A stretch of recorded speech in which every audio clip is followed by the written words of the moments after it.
భర్త ఒంటరివాడయ్యాడు, వండి పెట్టేవాళ్ళు లేరు కదా. ఇద్దరు కుమారుల్లో ఒకటికి క్యాన్సర్ వచ్చింది. తాగుబోతులుగా, జూదరులుగా, వ్యసనపరులుగా ఏ పని పాట లేకుండా తిరుగుతున్నారు.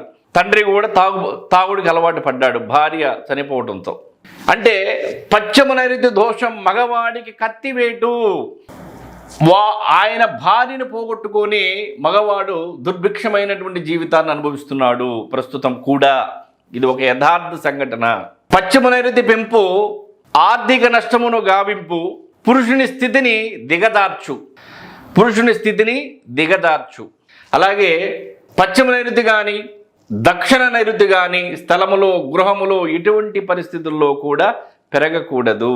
మీ గృహముల్లో కూడా ఈ విధంగా గనక పశ్చిమ నైరుతి కానీ దక్షిణ నైరుతి కానీ స్థలములో కానీ గృహములో కానీ పెరిగితే దానిని వెంటనే అదుపు చేసుకోండి, కట్టడి చేసుకోండి, తెంపు చేసుకోండి.